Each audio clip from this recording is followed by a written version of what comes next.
got 6 days together, plus the weekend for those who want it. Essentially taking advantage of what should be a sunny Paris, but also, no doubt, for those that are interested, more informal discussions. We haven't discussed the details of it, but where we have logistics available to help you through the weekend and make it enjoyable both for tourism and whatever. But so that might sound like a long time, but frankly you'll find it's very short. It goes very quickly. So off we go. There's one main guy, Bill, and then there's Christian, the professor, and me. I don't know what that is, the CEO, for whatever that means. Where to start? I met Bill in not that long ago, 2012, in Chicago. I saw a very disgruntled, unhappy-looking guy sitting in an armchair in the Theory Constraints International Organization annual conference, and I kind of recognized him from book covers and stuff. And I thought, well, hey, that's Bill Dettmer. So I sat down. And he was grumbling about some of the way I see some of the things going on in the world of theory constraints. Anyway, from that day on, we started to chat, and I guess we become friends. He was working on a subject that's been, in my mind, a long time. I wrote 22 years ago a book about the theory of constraints in French, and in it there was what was the thinking processes 25 years ago called an effect-cause-effect tree and analysis, which Elie Goldratt taught me 22 years ago. And the book that everybody might have read, The Goal, is called The Goal, right? What is the goal? So there's this thing about trying to work out exactly where you're going and how to get there.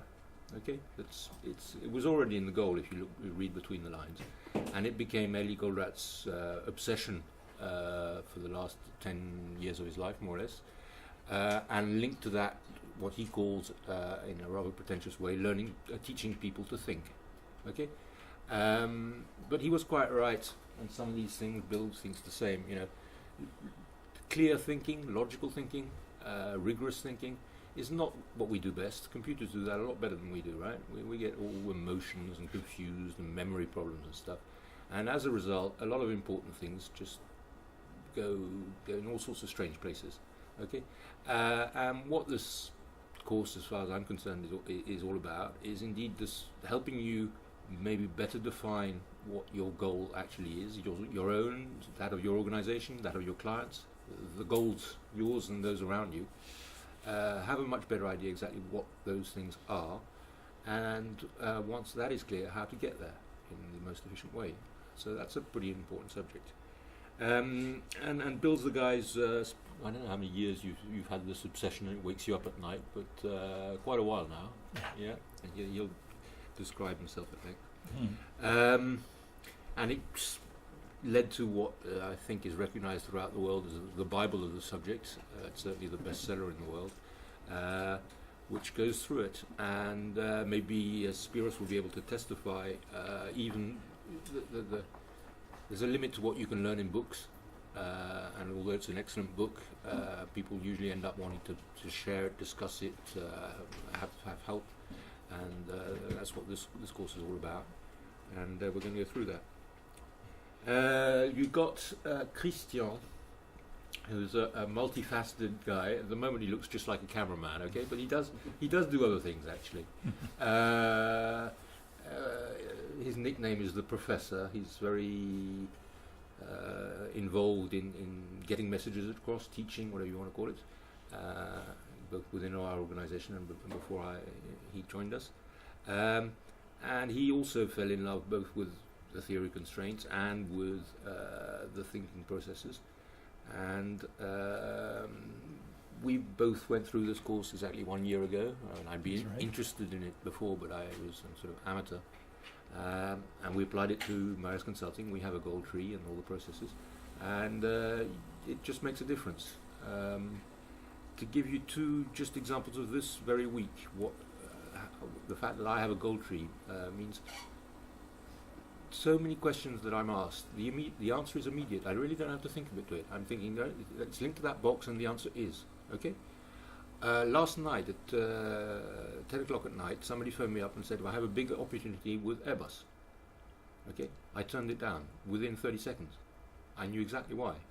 I was just referring to, you know, the conflicts and what we wanted to do. I wanted to get into Airbus, but not that way. In fact, it was a simple answer. And I knew that because it's all written down. Okay, when David came on, was it Monday afternoon. David Poveda, a very powerful guy working in demand-driven MRP and doing lots of things, and a long-time practitioner of theory of constraints. He asked me, he tried to push my company in various directions, saying you should do that, you should do this, and I said, the answer is no. I'm doing that, and I know what I'm doing, and I know why. Okay, you stop. It gets rid of a lot of confusion doing this thing right. You'll see, it's very powerful. It doesn't mean it's static. I've changed at least 3 major times in the past 12 months my goal tree. I've reworded it or changed things. Okay. So it's not. I'm not saying you'll forever be as you were when you define your goal and how to get there. But it's just a fantastic reference. It just gives you automatic answers to so many questions around you. It's really quite surprising. The other thing is that I believe that this subject, or in fact both of Goldrat's babies, the theory of constraints and the thinking processes, I tend to separate them. They're both ideas of Ellie Goldratt, but frankly there are not many constraints in the thinking processes, right? So I prefer to separate them. They're both ideas that were born or boosted or personalized by Ellie Goldratt. I mean, a lot of these things will be around for a long time. They are increasingly relevant. Why? Well, let's start with one which isn't, of course, the topic of today, the theory of constraints. The world is moving faster and faster. The world is moving so fast that no organization can actually build a system where they have distributed the work equitably between the different boxes in their organization. Okay? It's just moved too fast. The products have moved, the competitors have moved, the economy's moved, the oil price has moved, the dollar has changed, and you just cannot have what all the textbooks at university say you should do, and you have 20 people here, 32 there, 70 here, and whatever, and that's a balanced system. I have just the right capacity everywhere, right? That isn't no longer possible. It's just we don't have the time, and so the phenomenon of having constraints and non-constraints is now a fact of life. Nobody could pretend that they can distribute the work correctly, even whether it's designing a new airplane, whether it's making cheese, whether it's doing a process in a bank. Things just move so fast that your capacity of putting the right, your ability to put the right capacity in the various boxes is very, very imperfect. Okay? So the theory of constraints is just getting more and more powerful because we're living in an unstable world. And the other thing is the logical thinking process is also, in my mind, just getting more and more important. The world is, again, speeding up and getting harder and harder to predict.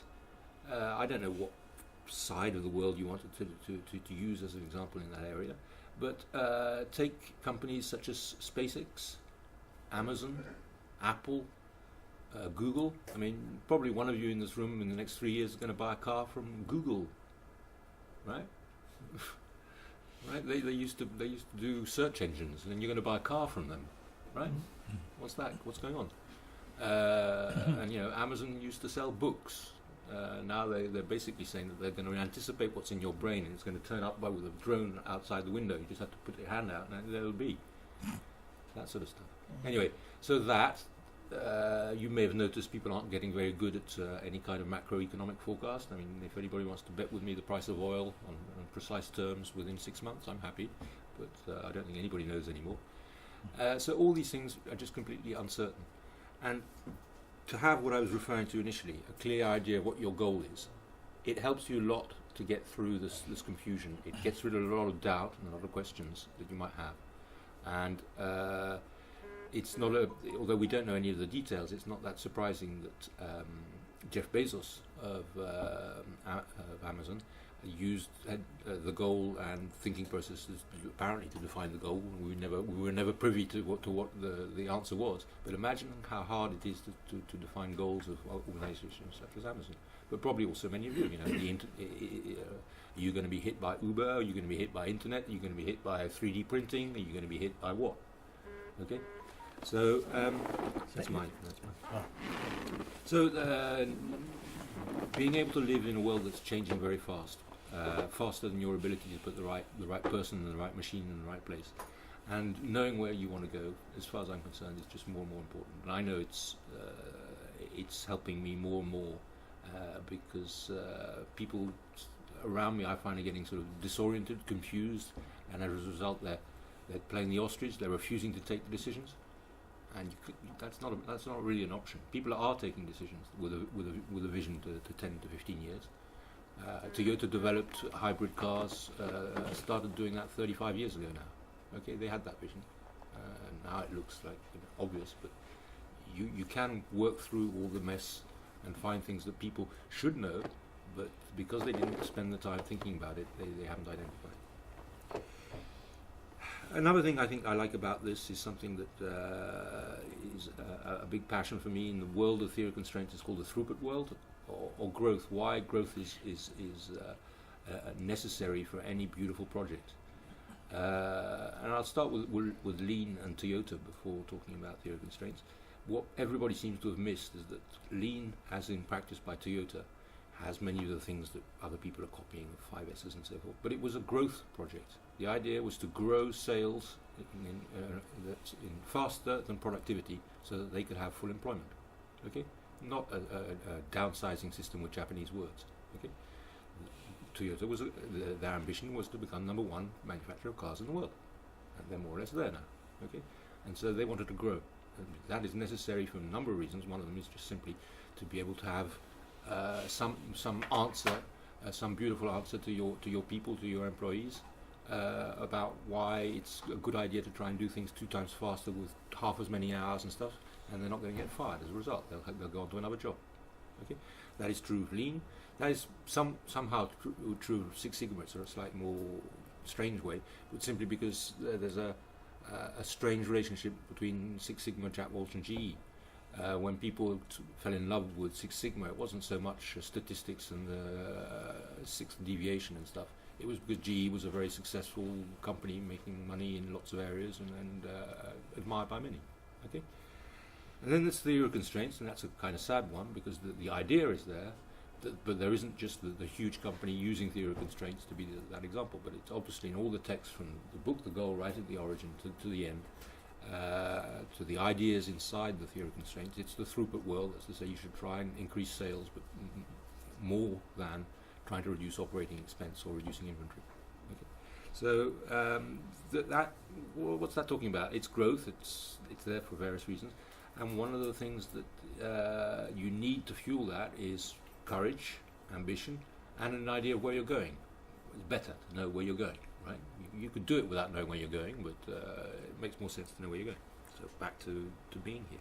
I hope this will give you more examples and make one of Eli Goldrat's sentences, or one of your favorites. Common sense is not so common. If you get this right, like any fantastic idea, it will be very simple. It will look like common sense, right? You will manage to, after going through valleys of what looks like complexity, you'll suddenly find those few keys that are very simple. A beautiful gold tree is a very succinct thing, and it just makes sense, common sense. So I hope that will have a new meaning for you. I also think that one of the ideas of Eli Goldratt and others, many others, focus. It's a very, very, very powerful idea, and the trick is, this is going to tell you what to do, right? What you should be focusing on normally if you get it right, and then you will have to have the personal hygiene. You will have to have the personal hygiene necessary to do the really difficult part, which is learning not to do what you shouldn't do. Okay. And as I say, once you get that, it's really powerful. But it upsets people around you because they don't understand. You know, they think they've got a really good idea, or they should do that. And no, that's not on the list. Just forget it. Sorry, don't waste my time. So your goal for yourself, your organisation, your clients, whatever. And finally, normally you're about already 1/3 there, you guys, because people don't turn up in this room per chance, right? People don't worry about where they're going, their vision, their long-term vision, their goal, how to get there, if there's not something rather special about them, okay, of audacity, of courage, of vision, okay? So it's what in fact convinced me to start these courses. I met I don't know now, dozens of the alumni of these courses, and they've all gone on to do unusual things in various ways. And you know, I'm not saying that anybody can come in here, go through this course and do what those people did. I'm saying that already, normally because you decided to come, you're already predisposed to quite a lot of what's going to happen here, because you're asking yourself these questions already. Okay, so welcome. And what we're going to try and do is make it so that you will consider that in your life there was a before and after LTP course. Have a nice time. Okay, thank you, Philip. And let me just add my own welcome to Philip's. I always like to see a bunch of eager new faces. This is going to be an interesting excursion for all of us. I'm hoping for you in particular, and I will do my best to see to it that you come out of this with an experience the likes of which you haven't had before and may not have again. At least I hope that's the way it will turn out.